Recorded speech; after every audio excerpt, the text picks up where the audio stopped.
Hai siktir, mă. Parce că...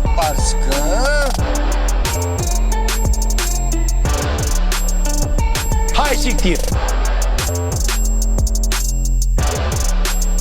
Hai siktir.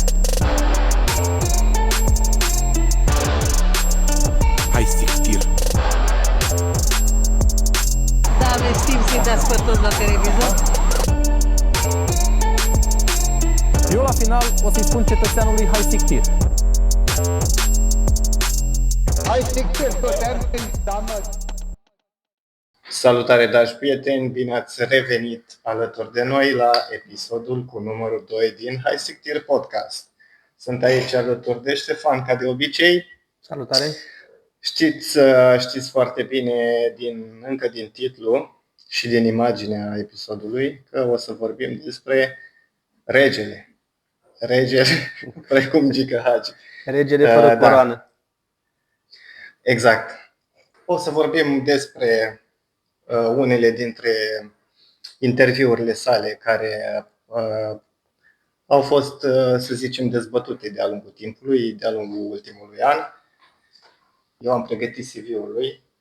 De fapt nu e CV-ul, sunt părți de pe Wikipedia, dar CV-ul poate fi văzut online în continuare, nu a fost șters încă, mă mir cum de, pentru că pagina de Wikipedia a fost mânărită pe România, a trebuit să caut pagina de Wikipedia cea originală, să zic, în afară.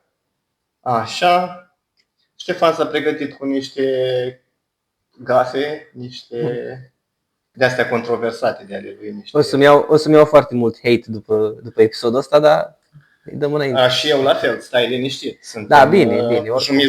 Suntem jumii-jumătate în România, așa Da. că ori ți tu, ori mi-au eu, ori ne luăm amândoi, știi? Din păcate. De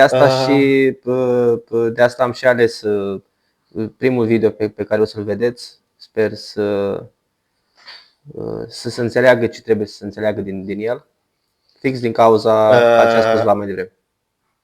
Da, mi-a plăcut foarte mult când mi-ai trimis acest video și mi-ai zis hai să începem așa. Am fost 100% de acord pentru că este 100% reflectă, să zicem, relația noastră sau conflictul nostru în ceea ce privește politica. Bun, dau drumul la video, da? Ok. Bine. Hey boys, turn around. John, what color is the ball? Ball's white. Seriously? Bro, you just like making things difficult? Well, what color do you say the ball is? Black. The ball is black too. I don't know what you see around, but the ball is white. Without looking at the ball, I want you to both switch places.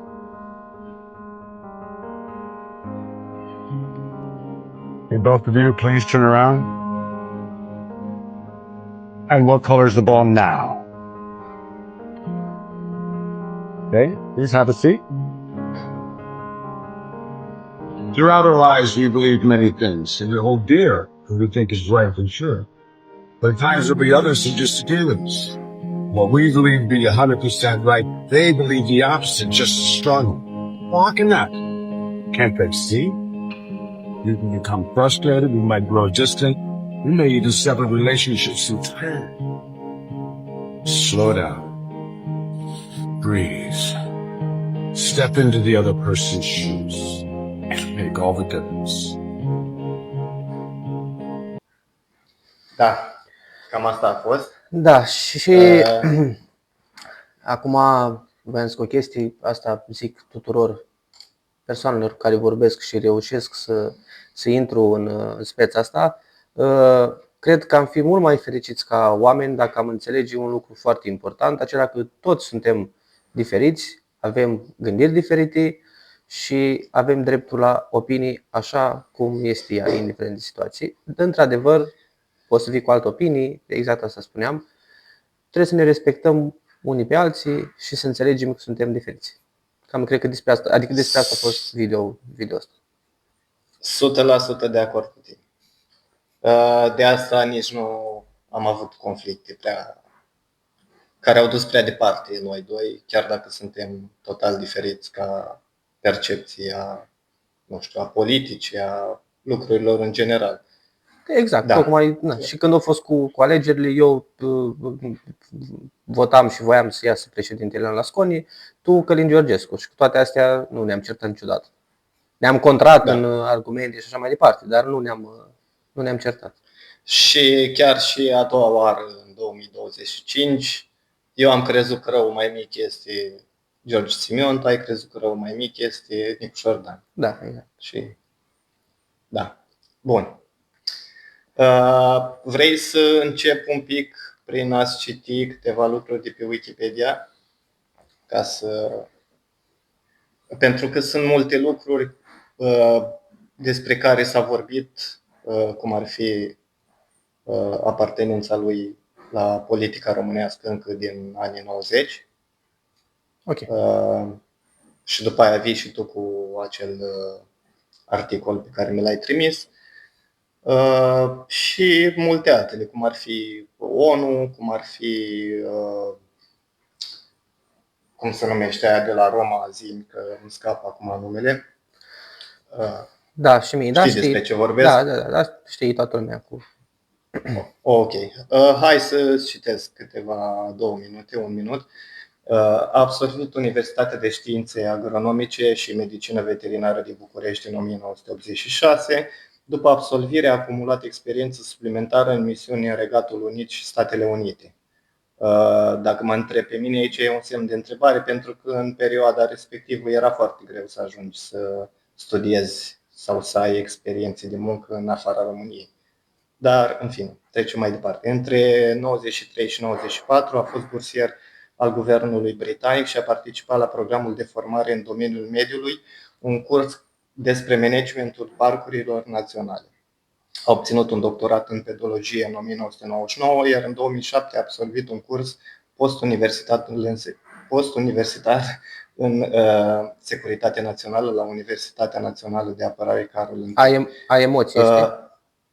Da, vorbesc despre regele, îți dai seama. Nefiind niciodată membru al Partidului Comunist Român, la izbucnirea Revoluției Române din 1989 lucra ca inginer agronom la o companie din Făgăraș. Între 1992 și 1996 a fost președinte al Asociației Tineretului Ecologist Român. Ulterior, între 97 și 98 a ocupat funcția de secretar general la Ministerul Mediului pe vremea lui Ciorbă. Deci, într-adevăr, a ocupat funcții în Adică a făcut parte din guvern, în sistem. ministere și așa mai departe. Exact.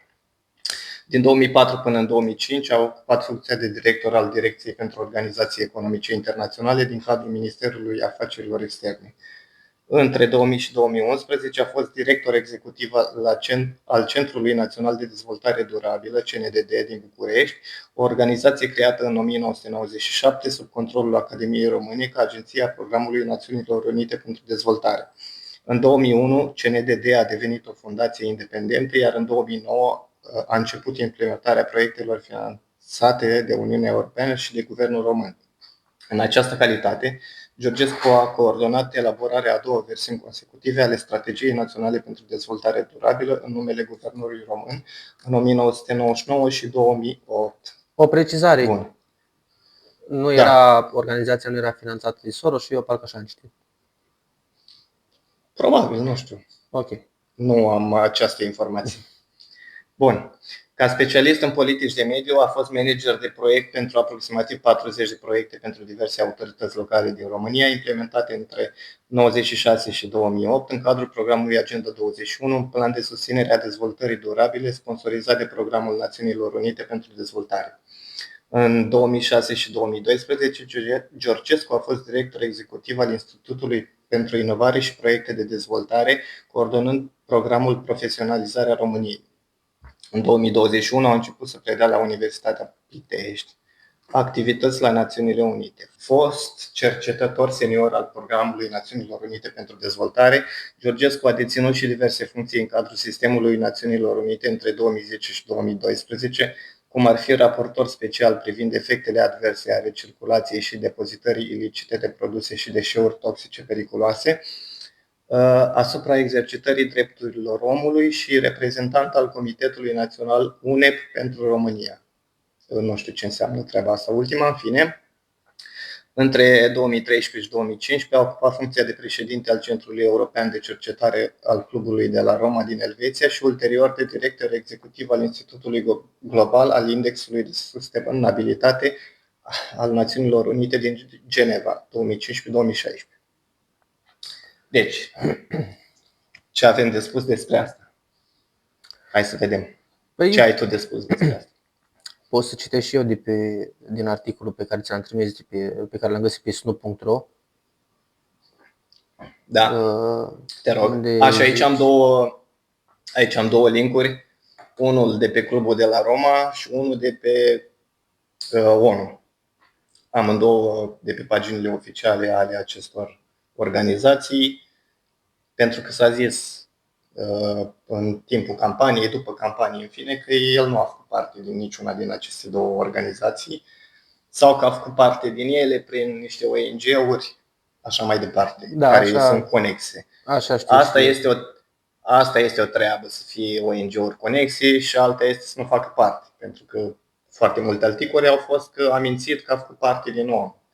Chiar dacă ești într-o agenție conexă ONU, tot din ONU faci parte, că tot ei finanțează. Da, bine, dar nu a fost direct la ONU. A fost într-o agenție care a avut... A avut foarte multe discursuri în cadrul ONU, adică că plătea o agenție al ONU, asta e altceva, dar chiar a avut discursuri la ONU, chiar a lucrat la ONU. Practic, știi ce zic? Teoretic mai mult. Pentru că a fost... Ba nu, e practic, pentru că, să zicem, a avut discursuri, a avut proiecte în cadru pentru ONU, 100%. Adică manipularea de la televizor a fost ceva de genul a mințit că a lucrat la ONU. Lumea înțelege din asta că n-a lucrat niciodată pentru ONU, nici într-un fel, știi? Da, bine. Cam așa. Să înțeleagă că a lucrat pentru ONU, dar printr-o organizație nu direct la ONU, dar pentru ONU. Am înțeles. Exact. Ce părere ai despre faptul că a fost deja în guvern, a fost de foarte multe ori căutat ca, să zicem, pentru funcțiile de ministru sau chiar de prim-ministru în trecut? Părerea mea este una proastă în sensul în care nu plac oamenii care mint ca să obțină ceva. Adică când te dai sus și tare că ești antisistem și bla bla bla, adică ar trebui să încep discursul cu știți, am fost și eu parte din sistem și adică putea să zic asta, bă, am fost și eu parte acolo, am fost aia, am fost cu Iliescu, am fost cu tare. Nu știu unde a spus. A spus, de multe ori a spus. Pentru că de multe ori l-a întrebat el, bineînțeles, se ducea la Realitatea, că era singura platformă care îi dădea voie să vorbească. Și de multe ori l-a întrebat Alexandrescu, ați făcut parte deja din sistem, acum de ce sunteți antisistem sau ceva de genul? Și el tot timpul a zis, am făcut parte din sistem, am văzut exact ce face greșit sistemul și ce s-ar putea îmbunătăți și unde să fură și așa mai departe. Adică a spus de multe ori. Faptul că unii, cum ești și tu printre aceștia, n-au stat să-l asculte până la capăt pentru că le este antipatic sau pentru orice, să știi că multe lucruri le-a spus despre care lumea care a fost anti n-a știut, nici până acum nu știe. Pentru că după un minut dădeau skip sau schimbau canalul când nu le plăcea despre el, știi? Eu am văzut cel puțin 2 podcasturi cu el, că la Realitatea nu m-am uitat și nici nu o să mă uit vreodată. Pe asta, și le-am văzut. Păi da. Tu te-ai uitat la Gojira și la, nu știu, altul. Și la Tatulici, care este un personaj foarte deștept și citit. Păi stai un pic. Dar nu e același om și acolo? Sau la Realitatea e alt om, că acolo îi cântă în strună și când vine dar acolo nu i s-au pus întrebări de genul de ce, dacă ați făcut parte din sistem, de ce vă dați antisistem. Știi? Adică acolo s-a vorbit total de altceva, că ai dosare despre legionari, că despre istorie, că unul zicea într-un fel, gen Georgescu avea teoriile lui care poate sunt conspiraționiste, sunt de acord cu asta, pe multe dintre teoriile lui. Bine, asta despre asta vorbim mai târziu, nu sunt de acord cu videourile. Exact. Dar în aceste emisiuni nu i s-a dat ocazia de a vorbi despre ce vrea să facă cu adevărat, de ce a luat decizia să candideze și tot așa. Adică, Da, da, nu știu, cel puțin așa am văzut-o eu. Eu urmărindu-l pe el, cum ai urmărit totul pe la Sconi peste tot, știi, probabil am auzit mai multe chestii de la el decât ai auzit tu. da. Și eu îl știam și dinainte. Știi? Am auzit și că când îi puneau alții de la alte trusturi media, îi puneau întrebări, spunea că nu, eu pun întrebările, nu voi. Deci, hai să citesc. Da, la un moment dat, da. La un moment dat a început să dea așa, dar cu alții. Hai să citesc din articolul ăsta, să nu și pe hai să trecem la clipuri, da? Hai. Așa. Titlul este următorul. Rădăcinile PSD, PD, Iliescu ale candidatului Călin Georgescu, publicat în 26/11/2024 pe site-ul snu.ro. Omul care se declară antisistem face parte din sistem încă din anii 90, ceea ce ai citit tu mai devreme în CV-ul lui. Călin Georgescu apare în presa din perioada 1990-2000 în articole care îl descriu drept lobbyist PSD și arată implicarea sa într-un concurs măsluit, precum și legături cu Ion Iliescu și ONG-uri finanțate de stat. Ăsta e titlul. Ok, trecem mai departe. Ziarul România Liberă îl prezenta pe Călin Georgescu mai multe investigații jurnalistice despre ilegalități la Ministerul Mediului, arăta că a ajuns secretar general în urma unui concurs măsluit și folosea o mașină cu număr diplomatic. Presa sublinează legăturile sale politice și cu instituții precum Academia Română. În spatele biografiei lui Călin Georgescu se află și personaje celebre de-a lungul timpului în politica românească, precum fostul președinte Ion Ilescu, Petre Roman, Mircea Joană, Ioan Olteanu, ministru PD, Sorin Frunzăverde, ministru PD, sau Sergiu Celac, prim-ministru de externe al României la Revoluție. Călin Georgescu este candidatul independent intrat în turul 2 al alegerilor prezidențiale. A crescut accelerat în ultima săptămână de campanie după ce era prezentat de ultimele sondaje la 10%, a câștigat primul tur cu peste 22%, mai mult de 2 milioane de voturi. Georgescu, considerat a fi un om din afara sistemului, un nume nou pentru mulți votanți, însă nu și pentru politica din România, unde este implicat încă din anii 90, cum iarăși ai spus și tu că este în CV-ul lui. Așa, cine este Georgescu înainte de era Google? Arhiva Arcanum reține zeci de pagini în care Călin Georgescu este intervievat, investigat sau amintit în presa de acum 20-30 de ani. Conform unui CV publicat în ziarul Cotidianul din 2007, el a absolvit în 1986 Facultatea de Îmbunătățiri Funciare și Ingineria Mediului la Institutul Agronomic. Apoi lista se umple de poziții guvernamentale și ONG-uri susținute guvernamental, și în paranteză scrie GONGO. Profesorul Cristian Pârvulescu numea GONGO-ul în Bursa falsă organizație non-guvernamentală care păstrează aparențele unei organizații neguvernamentală, dar nu este independentă, fiind finanțată și uneori chiar organizată de guvern. Înainte de 90, Georgescu a fost la studii în afara țării. Descrierea sa de pe site-ul ONU spune că, după ce a absolvit în 1986, și-a consolidat experiența prin misiuni în Regatul Unit și Statele Unite. Nu există detalii despre aceste misiuni de la finalul anilor 80. Trecem mai departe acum. O secundă. Imediat. În prealabil o să mai auziți și pisica mea pe fundal, pentru că am pisicuță și nu vrea să stea fără mine. Așa. Ok. Așa. 1992-1996, consilier al Ministrului Mediului, șef al Tineretului Ecologist Român. În 91 la 29 de ani ajunge, conform unui articol din România Liberă, președintele Asociației Tineretul Ecologist din România, TER, și participă la conferințe cu senatorul Marcian Bleahu, Federația Ecologistă din România. Da? Aici este o poză cu articolul din ziarul respectiv. Așa. Este numit și consilier al lui Marcian Bleacu și răspunde pe problemele deșeurilor. În 92, ziarul Tribuna din Sibiu ridică problema deșeurilor aduse în România. Ziariștii vor să discute cu ministrul Bleacu, dar nu-l găsesc decât pe consilierul său, Călin Georgescu, 30 de ani, cel care recunoaște că este o problemă delicată, care ne frământă pe toți și o regretăm. El dă vina pe semi-house-ul din estul Europei, că a dus să scape de propriile deșeuri și un vid legislativ în România. Așa, fostul ministru Bleacu a murit în 2019. Ok. Fondurile au ajuns la o organizație condusă de Călin Georgescu, care a acuzat că, între ghilimele, delfinii au fost împușcați mișelești, închid ghilimele, în urma, deschid iar ghilimele, unui genocid ecologic coordonat de Ceaușescu. TER a primit banii pentru a îndeplini un plan pentru protecția ecosistemelor din Marea Neagră. De aici știi prea bine discuțiile când se zicea că el a avut mai multe chestii de genul ăsta și a primit foarte mulți bani și nu a făcut nimic și fine. Nu știu, cred că s-a mai auzit și informația asta în spațiu public. În 97-98, secretar general al Ministerului Mediului sub Sorin Frunză Verde. Da? Din 97, Călin Georgescu bifează o altă funcție în Ministerul Mediului, după consilier al lui Bleahu, ajunge secretar general al Ministerului Mediului. În această postură, România Liberă scrie mai multe investigații despre aceasta. Aici a devenit mai interesant. În februarie 1998,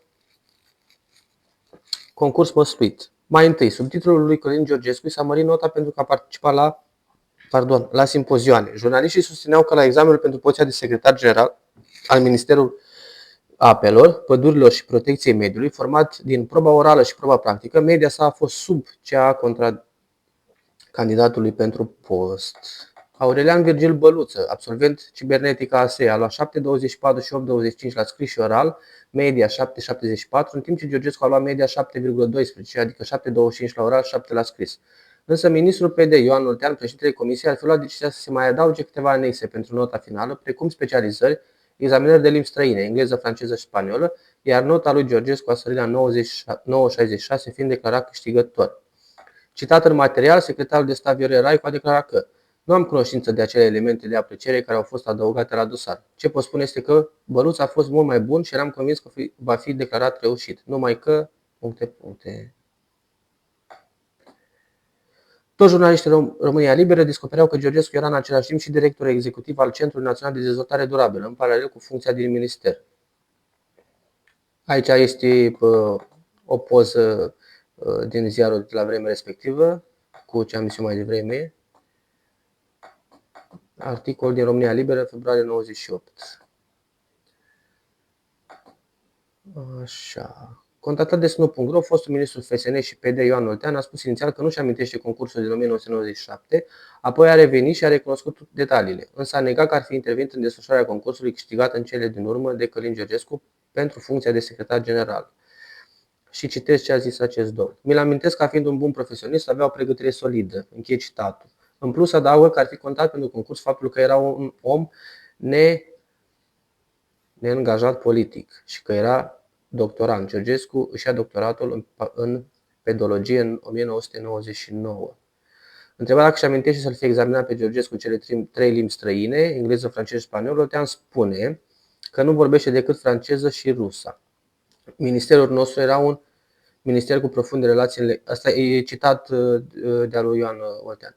Ministerul nostru era un minister cu profunde relații și legături internaționale, așa că cu certitudine a contat foarte mult pentru noi să fie un vorbitor de limba engleză. Noi aveam foarte multe deplasări pe probleme de mediu, foarte multe conferințe pe probleme de mediu și cu certitudine am avut în vedere faptul acesta.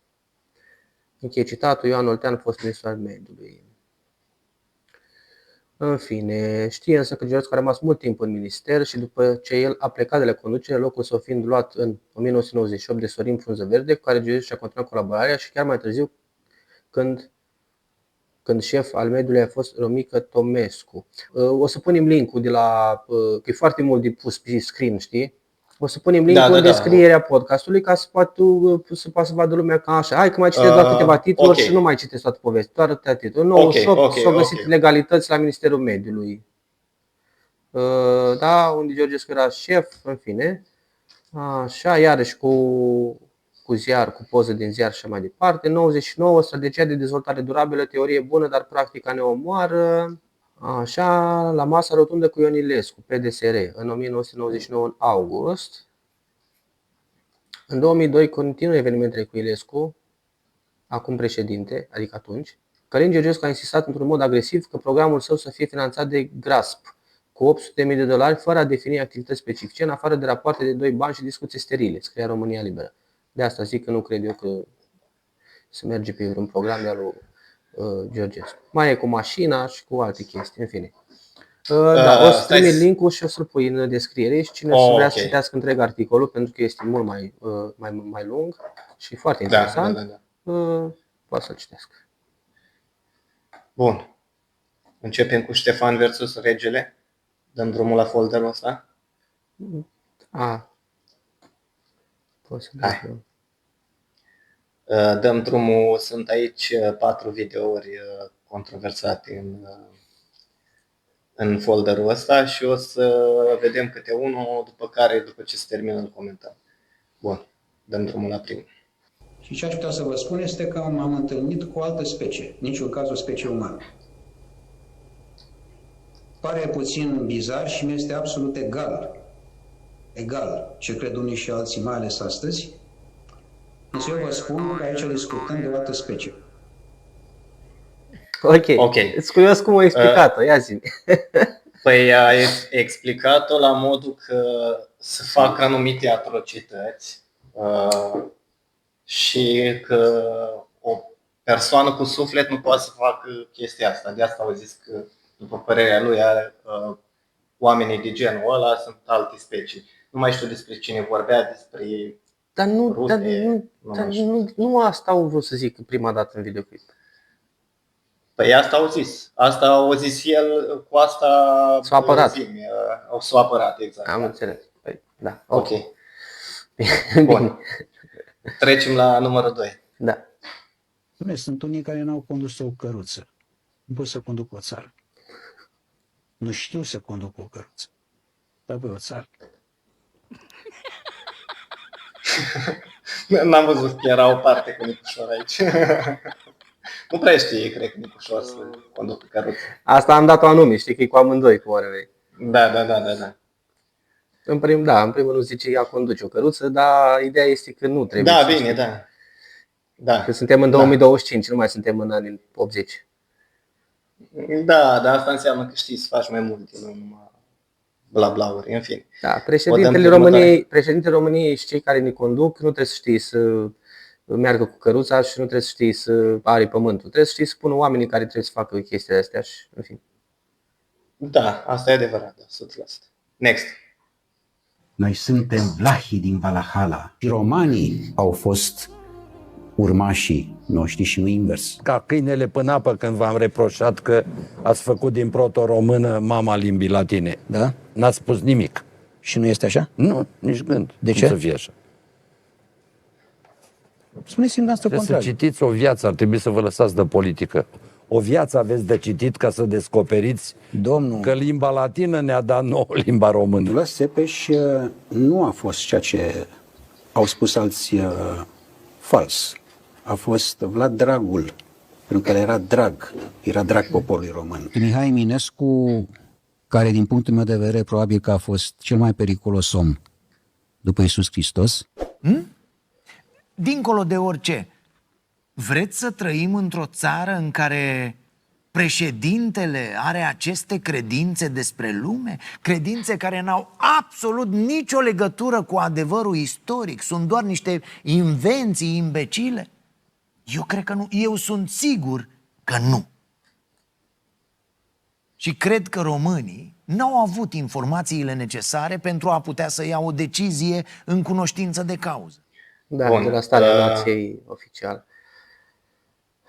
Bun. Singurul lucru pe care pot să-l spun în apărarea lui, să zicem între ghilimele, este că, într-adevăr, Eminescu era o persoană foarte elevată din punct de vedere spiritual, probabil. Și probabil la asta se referea prin faptul că a fost periculos precum Iisus, că gen era anti-sistem, anti... Da, dar ideea este ce că se întâmpla podcastul și problema lui este că nu a știut să se exprime. Pentru că se înțelege că Iisus Hristos a fost un om, în fine, periculos și Eminescu a fost periculos. Dar nu că a fost periculos pentru... La modul că putea să aibă niște puteri, să zicem, în plus față de o persoană normală. La asta mă refer eu. Asta cred că o vrut să spună. Într-adevăr, de foarte multe ori zice niște chestii care le înțelege doar poate el. au un sâmbure de adevăr, dar nu știe să le zic. Iar multe dintre chestiile pe care le-au spus, cum că limba română se trage din... Nu, limba latină se trage din limba română, eu cred că sunt niște chestii pe care el le citește într-adevăr undeva. Că nu le inventează, cu siguranță 100%. Dar probabil citește niște conspiraționiști, probabil, știi? Da, știu, că am auzit și eu de teorii de genul ăsta, dar nu este verificat, adică nu este... Asta e una dintre marile probleme ale lui, că expune prea mult părerea lui personală despre lume.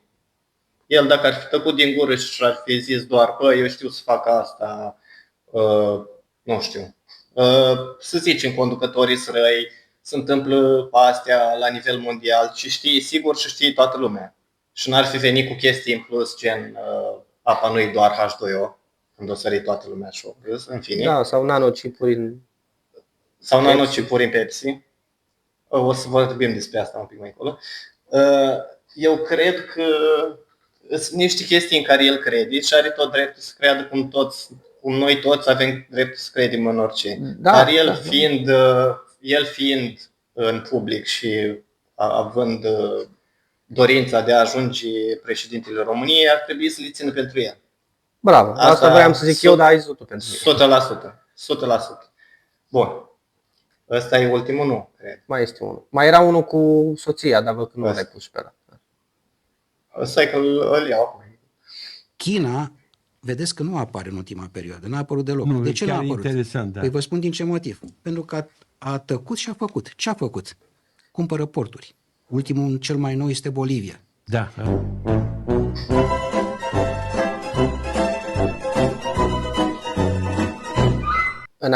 Înainte să-ți trimit asta, să știi că m-am uitat foarte mult dacă există sau nu portul și așa mai departe. Asta dacă se referea la aceeași Bolivia, dar nu cred. Există port deținut de Bolivia, din câte țin minte, că am căutat despre asta în momentul respectiv. Da, dar nu are ea port, n-are ieșire la... N-are ieșire la mare, dar are port pe lac, pe râu, pe ce naiba e. Da, dar gen nu transport. Adică ca și cum tu ești în Malta, eu sunt în România, da? Și eu în România vin la tine și spun, vreau să cumpăr și eu portul cu tare. Ok. Atunci înseamnă că eu am cumpărat de la tine port, dar eu ca țară nu am... Bine, România are ieșiri la mare, da? Dau un exemplu, da? Da. Dacă eu n-am ieșiri la mare, adică nu poți să zici chestia asta. Păi da, dar poți să transporti. Că nu-i ca și cum îți zic că mi-am luat o pereche de Adidas și am Adidas. Altfel vreau să înțelegi lucru. Gen, dacă tu ai un port, nu mai țin minte cum se numește, pe râu, tu poți să transporti anumite chestii dintr-un punct în altul.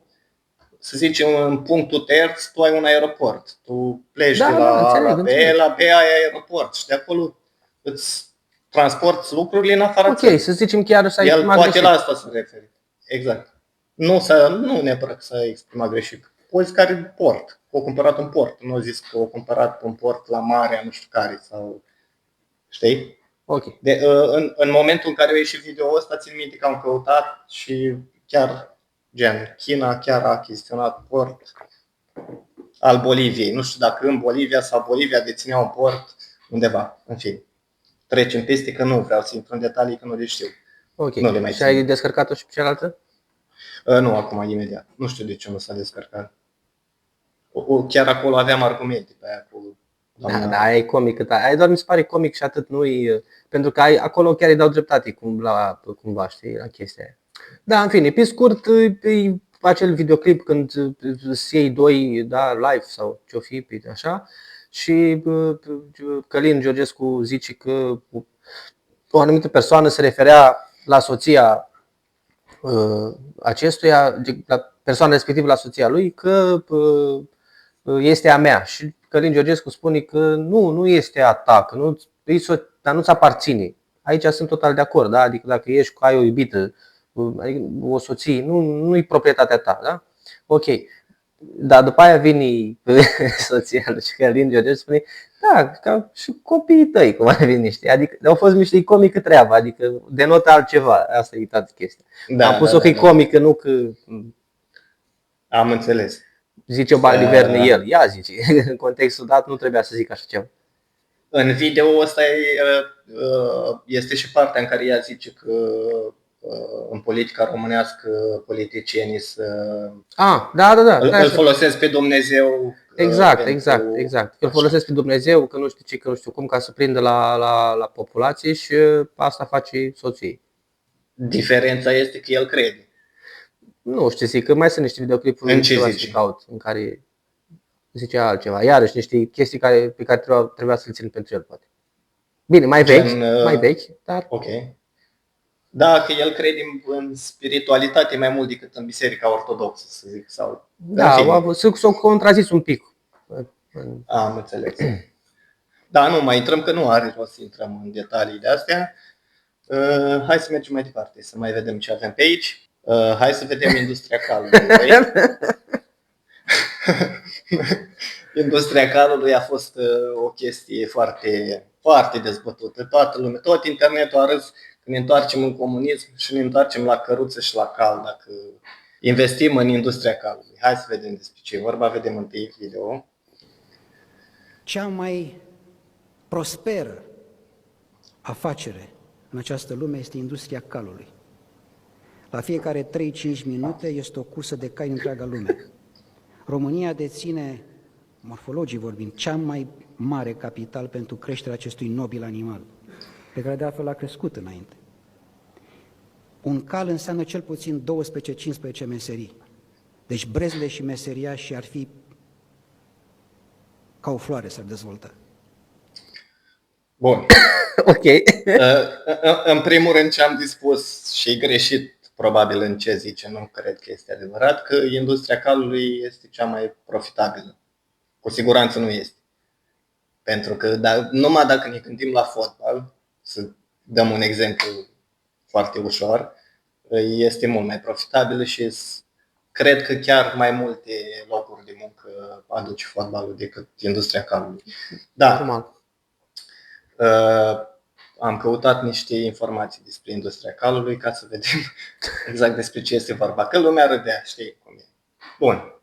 Hai să vedem. O definiție am căutat. Industria calului este ansamblul activităților economice, sportive, de agrement și de servicii asociate cu creșterea, îngrijirea, antrenamentul, reproducția, vânzarea și utilizarea cailor. Ea include toate componentele de la producție primare până la consumul și serviciile conexe. Ce include, să zicem, da? Creștere și producție, adică ferme de cai, reproducție asistată, selecție genetică, multe. Impactul economic ar veni din vânzarea cailor, din taxe de producție, locuri de muncă pentru crescători și veterinari. 2. Sport și, stai un pic, am trecut, sport și competiții. Curse de cai, echitație sportivă, sărituri peste obstacole, dresaj, competiții internaționale. Impactul economic ar veni din sponsorizări, bilete, pariuri legale, echipamente sportive, promovarea regiunilor. Agrement și turism, centre de echitație, trekking, călare, tabere pentru copii, terapii asistate cu cai, turism rural. Impactul economic ar veni din venituri din turism, cazare, restaurante, ghizi, activități complementare în mediul rural. Servicii conexe, hrană și furaje, echipamente, șei, hamuri, accesorii, transport, servicii veterinare, pariuri legale. Impactul economic din dezvoltarea industriei auxiliare, locuri de muncă indirecte, creșterea valorii adăugate a sectorului. Legătura cu economia. Generare de valoare economică directă din vânzări, servicii, bilete, taxe de participare. Generare de valoare economică indirectă, turism, industrie agricolă, servicii veterinare, comerț, logistică.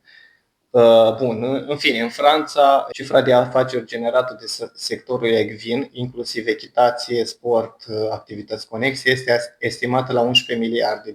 Numărul locurilor de muncă echivalent full-time este estimat la 66.000 doar pentru sectorul ecvin activități. Pentru evenimente ecvine de tip mare concurs, un studiu arată că pentru regiunea Normandia, un eveniment ecvin a generat un impact economic de aproximativ 102 milioane pentru regiune. Deci, aceste cifre indică că industria calului, echitației în Franța, este un sector economic semnificativ, nu marginal. Miliarde de euro anual, 10.000 de locuri de muncă. Impactul nu se limitează la crescătorie și curse, ci include turism, echitație, de agrement, vânzări de cai, servicii conexe, etc. N-are rost să mai intru în detalii. Mai sunt aici, am căutat și în Marea Britanie unde Bine, dar hai să fim serioși, Marea Britanie de zeci de ani. Da, de sute de ani, la fel și Franța, bineînțeles. Dar este, adică a ajuns lumea, dar este o industrie care ar putea să aducă bani și România fiind foarte rurală, ar fi o industrie foarte bună. Știi? Ca să aduci, să te apropii de sumele astea, îți trebuie ani de zile. Păi îți dai seama că nu, dar nici dacă dacă faci asta pentru 10 ani, nu te apropii de sumele Investițiile ar fi uriașe. Sume Și 3 la mână, concursurile aduc bani, pentru că oamenii vin la concursuri, bilete, cazări, turism, Normal. etc. De acolo vin bani. Normal. Înțelegi? Din concursuri și din, să zic, echitații de agrement, gen că te duci să călărești, te duci să faci Da, asta nu terapii, știu să bucai, zic. Da, chestii este. Sunt și la Bacău, sunt și în multe orașe. Adică nu Da, dar există. e foarte puțin dezvoltat sectorul. În fine, ideea nu era să intrăm prea mult în subiect sau cum s-ar putea face sau așa, doar să înțelegem că nu era nimic de râs, adică nu era de gen, Nu știu, mie mi s-a părut de râs, pentru că un președinte trebuie să gândească cum să pună țara pe picioare cât mai repede, nu cu o schemă de asta care durează 10 de ani. Cum pui țara pe picioare deodată? Deodată se vede că iei de la săraci și nu se întâmplă nimic.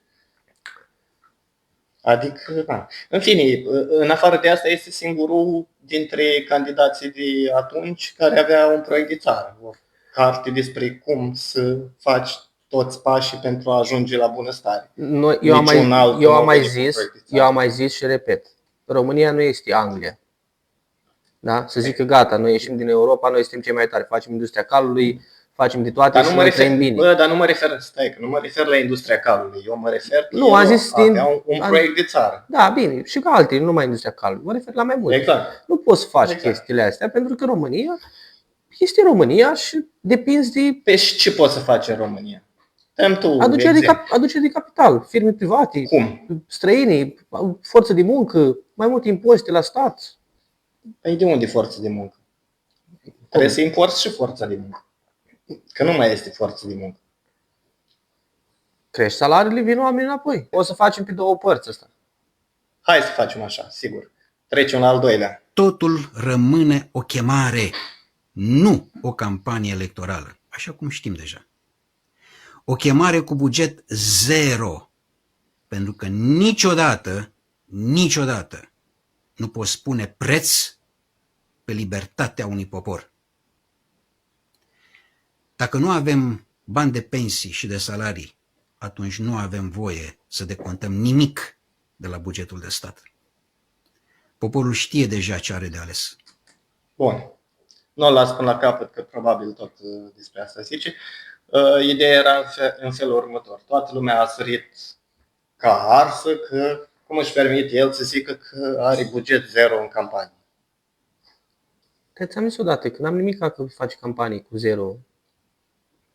Păi da, dar zic dar toate lucrurile care apar, toți banii care, adică tot trebuie, ca asta e lege la noi, n-ai ce să-i faci. Și eu dacă am niște bani, nu trebuie să-i justific de unde am.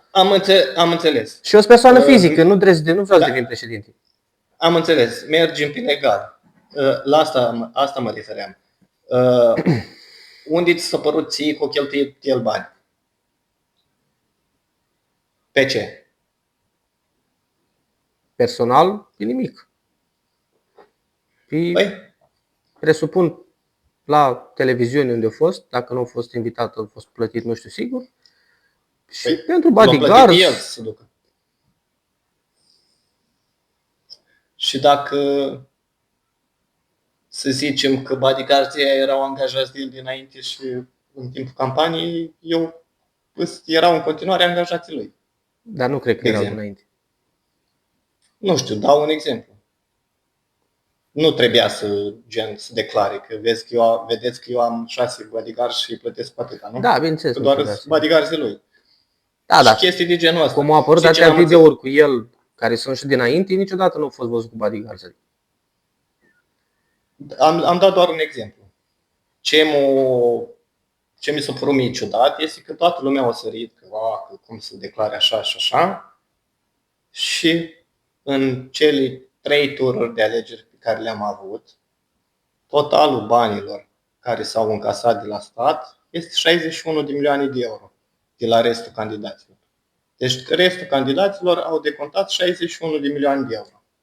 Și lumea o sărit ca să că de ce Georgescu o declara zero. un om care nu a decontat nimic de la stat. Bă, uite, că aici cu chestia asta, având în vedere că România are un deficit bugetar foarte mare și o ducem cum o ducem, nici eu n-aș fi de acord cu chestia asta. Că eu dacă vreau să devin ceva, eu investesc în mine, nu? Eu zic că despre asta să vorbim în episodul 2 și o să descarc și alea de la CSAT și mergem pe alea dacă... Bun. Deci, zici că terminăm? Terminăm pe asta acum, ca să facem și episodul 2 în continuu, pentru că mai e de discutat. Oare de la ce oră înregistrăm? Că nici nu știu. Nu știu, avem o oră aproximativ.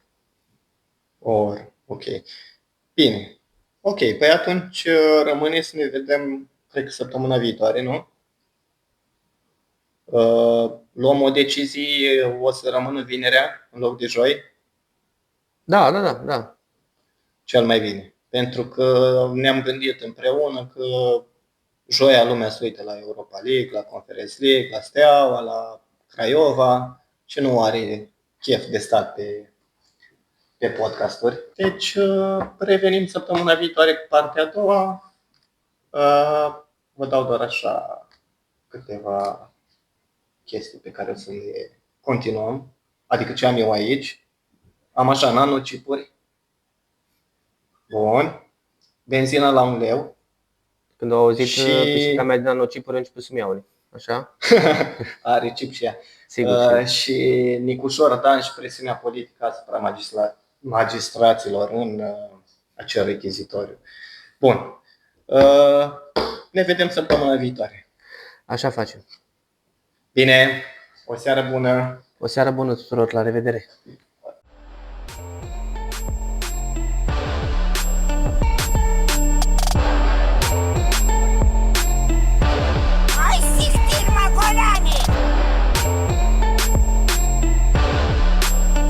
Hai siktir mă. Parce que...